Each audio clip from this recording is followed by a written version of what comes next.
Përshëndetje të gjithëve dhe mirë se erdhët në kuzhinën e Rajanës. Sot do të përgatisim së bashku baklavan dhe këtë herë kam përgatitur një recetë shumë të thjeshtë, shumë praktike.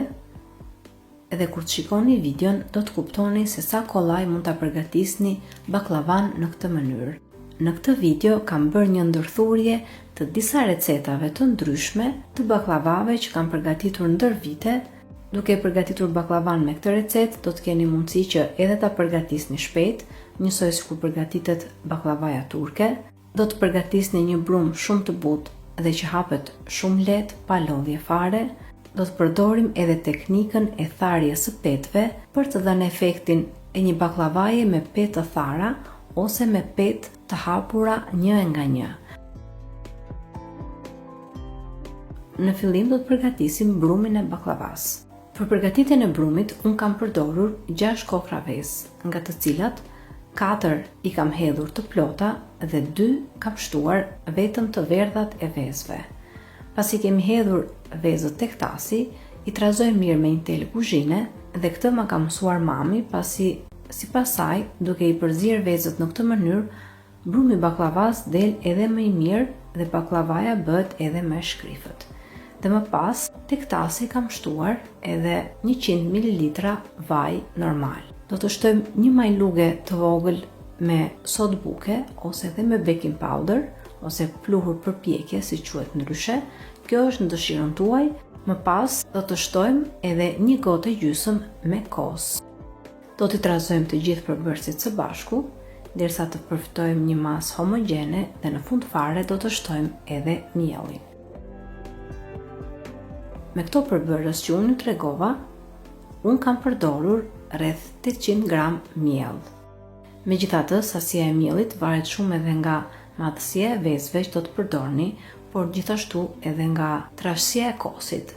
Sepse ndonjëherë mund të ndodhë që nëse i keni kosin më të trash ose edhe më të hollë nga ky që kam përdorur unë në këtë video, mund t'ju duhet më tepër ose edhe më pak miell.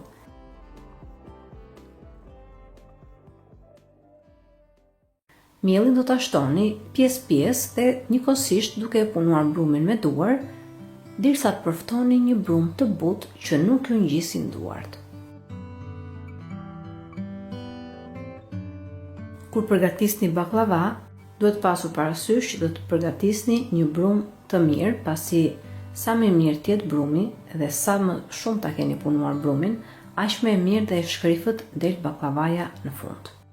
Dhe kështu kam vazhduar derisa në fund fare kam përftuar një brumë të butë që duart shkëputen lehtësisht dhe kur arrini në këtë pikë, pra e shikoni që brumi ka arritur në formën që duhet, tani brumin mund ta punoni për rreth 4 ose 5 minuta me duar. Dhe më pas brumin e keni gati. Do shikoni që brumi në fund është shumë i butë. E vendosim tek tasi ku e përgatitëm brumin, e lyejm pak me vaj në mënyrë që brumi të mos ngjitet dhe mbulojmë sipër me një qese kuzhine. Edhe tani brumin do ta lëm që të pushojë. Unë brumin e kam lënë të pushojë për të paktën 2 orë dhe gjatë kësaj kohe që brumi pushon, ju mund të përgatisni përbërësit e tjerë që ju duhen për baklavan. Mund të bëni gati nisë shten, gjithashtu mund të përgatisni arrat që ju duhen për përgatitjen e baklavas, si dhe mund të bëni gati edhe gjalpin që do të na duhet për në fund. Dhe pasi brumi ka pushuar për rreth 2 orë, tani brumin e keni gati që të filloj me hapjen e petëve. Do të vini re që pasi brumi ka pushuar, brumi është lëshuar goxha, pra është bërë shumë i mirë dhe hapet shumë kollaj. Kjo është edhe arsyeja se pse brumin e lëm të pushojë në mënyrë që ta kemi shumë të lehtë kur hapim petët. Unë këtë brumë që përgatita e kam ndarë në rreth 40 kuleç të vegjël.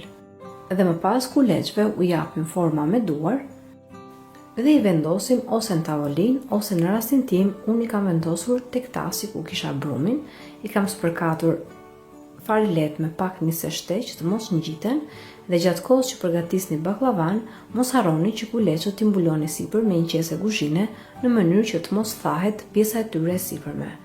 Këtë herë hapjen e kuleçve e kam bërë pak ndryshe dhe përgatitjen e baklavas e kam bërë në një formë tjetër. Baklavaja u përgatit shumë thjesht, shumë kollaj dhe në këtë mënyrë baklavaja më mori shumë pak minuta për ta përgatitur.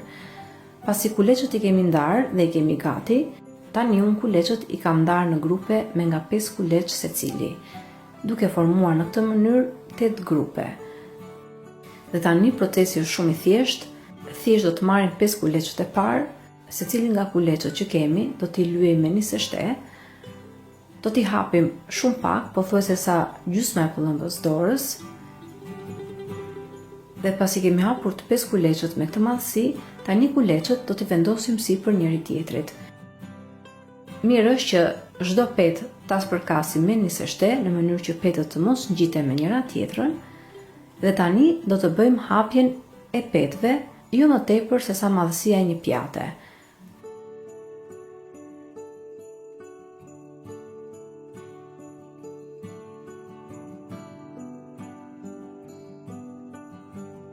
Kur t'i hapni deri në këtë pikë, tani petët do t'i lëmë në një cep të tavolinës dhe do të fillojmë me grupin e dytë të kuleçve, pra me 5 kuleç të tjerë. Më besoni që në këtë mënyrë ju më pas do ta keni shumë të lehtë procesin dhe do ta kuptoni më vonë se përse unë kam vepruar në këtë mënyrë. Duke vepruar në këtë mënyrë, ju do ta keni shumë të lehtë për ta përgatitur më pas baklavan dhe për t'i hapur petët më shpejt. Procesi është i njëjtë, pra do të veprojmë njësoj për të gjithë kuleçët e tjerë që na kanë ngelur, dhe të gjithë kuleçët që ne hapim do t'i vendosim në tavolinë.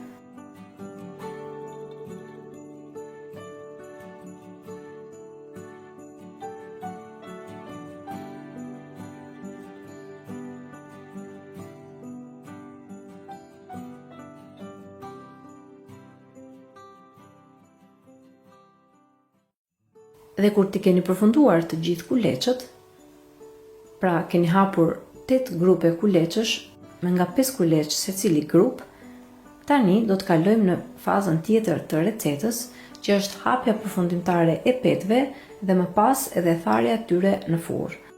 Në këtë pikë do të hapim furrën në 150°C dhe do të vendosim në furrë një tepsi furre të madhe që të nxehet duke e kthyer atë përmbys.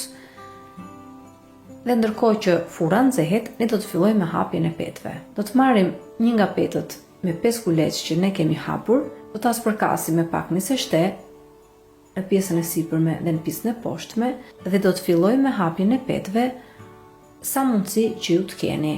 Duke qenë se brumi në këtë rast ishte shumë i butë, ishte shumë i lehtë për t'u hapur, unë i kam hapur petët goxha të mëdha, shumë më të mëdha se sa madhësia e tepsisë, por nuk ka ndonjë problem, sepse gjatë kohës që petët thahen në furrë, ato mlidhen pak, e megjithatë, edhe kur t'i shtroni në tepsi, petët që ju teprojnë mund t'i shtroni midis shtresave të baklavas, pra nuk ka asnjë problem edhe nëse i hapni petët më të mëdha. Pra gjithmonë do t'i mshojmë pjesëve anësore të petës në mënyrë që petët të dalin të holla dhe të mos dalin të trasha, pasi në këtë mënyrë baklavaja bëhet edhe më mirë edhe më e shkrifët. Pasi petën e keni hapur sipas madhësisë tepsisë ose sipas madhësisë që ju dëshironi, tani do të fillojmë me tharjen e petës së parë. Do të nxjerrim tepsin nga furra, tepsin që kemi futur për të nxehur, do të keni shumë kujdes në të pikë, pasi tepsia është e nxehtë, sipër tepsisë së nxehtë do të hedhim petën që kemi hapur dhe tepsinë e fusim në furrë, kryesisht në mes të furrës, pra as shumë poshtë dhe as shumë sipër. E mbyllim derën e furrës dhe gjatë kohës që peta do të thahet, ne do të hapim petën e dytë. Do ta lini petën në furrë që të thahet për të paktën 2 ose 3 minuta, ose derisa të shikoni që peta do të fillojë të fryhet. Në këtë moment do ta kuptoni që petët janë gati dhe mund t'i hiqni nga furra, pra nuk na duhet që petët t'i pjekim, po thjesht t'i thajmë pak, thjesht për të krijuar ato katet midis baklavas dhe për të dhënë efektin e një baklavaje të përgatitur me petë të thara, siç e bënin nënat tona dikur, ose me petë hapura një nga një. Por ky proces bëhet për ta përshpejtuar më tepër punën, Pra ju mund t'i hapni petët nga 5 ose nga 10 një herësh dhe duke i tharë ato në furrë e përshpejtoni goxha punën, pra nuk keni më nevojë që t'i hapni petët një nga një, por i hapni nga 5 ose nga 10 dhe më pas duke i tharë ato në furrë i jepni baklavas tuaj efektin e një baklavait përgatitur me petë të thara.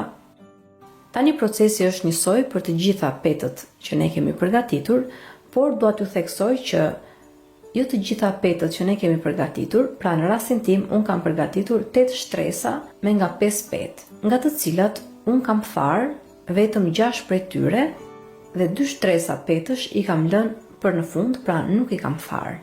Pasi njëra na duhet për pjesën e poshtme të baklavas dhe njëra na duhet për pjesën e sipërme të baklavas. Dhe pasi kemi përfunduar me tharjen e të gjitha petëve që kemi përgatitur, me përjashtim të 2 shtresave, pra shtresën e sipërme dhe shtresën e poshtme të baklavas, tani në këtë pikë do të bëjmë edhe shtrimin e baklavas. Do të hapim petën për pjesën e poshtme të baklavas dhe kur e hapni petën aq sa duhet, tani petën do ta shtrojmë në tepsin ku do të përgatisim baklavan. Tepsin më parë mund ta lyeni me gjalp dhe aty të vendosim edhe petën që kemi përgatitur. Duke qenë se unë në këtë rast petën e kam hapur goxha të madhe, i kam prerë pjesët anësore të petës dhe ato pjesë i kam shtruar në baklava dhe tani do të shtrojmë të gjitha petët e thara që ne kemi përgatitur. Tani procesin e kemi shumë të thjeshtë sepse të gjitha petët i kemi gati. Unë thjesht i kisha vendosur në një tepsi njëra sipër tjetrës dhe tani me kujdes i shtrojmë në tepsi ato pjesë që ju teprojnë, mund t'i prisni dhe t'i shtroni në tepsi si petë normale.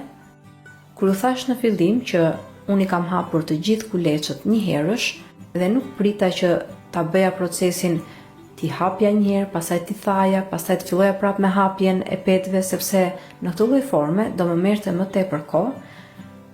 Dhe veprova në këtë mënyrë, pra i hapa një herësh të gjithë kuleçët, siç e patë edhe në video.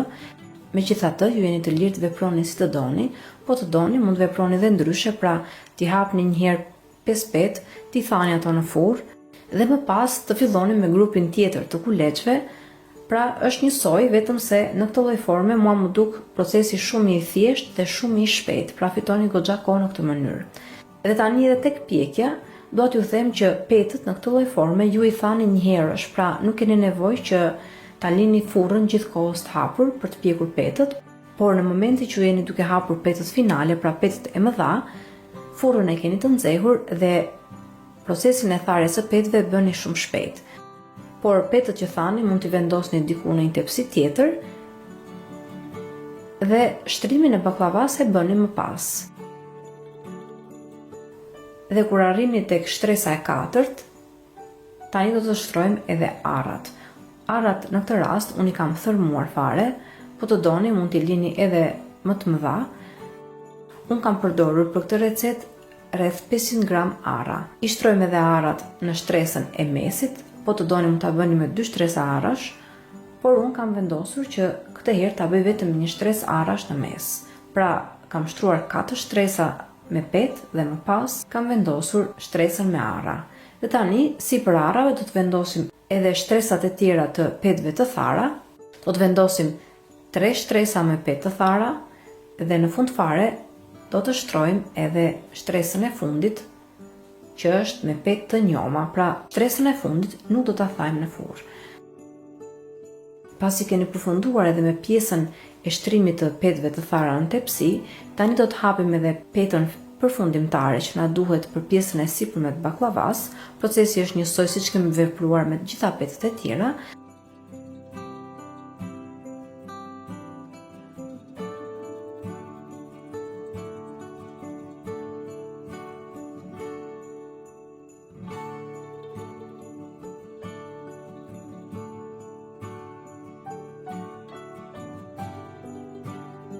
Dhe pasi keni hapur petën, e shtrojmë sipër baklavas dhe pjesët anësore i futim në pjesën e poshtme të petës.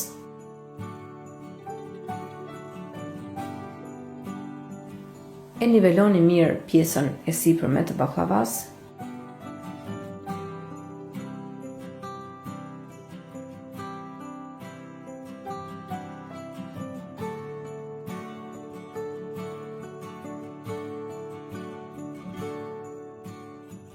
Dhe tani baklavan do ta presim. Për prerjen e baklavas mund veproni sipas formave që keni dëshirë. Unë jam mësuar që zakonisht baklavan ta pres në këtë lloj forme dhe këtë herë kam vepruar dhe kam prerë në këtë mënyrë.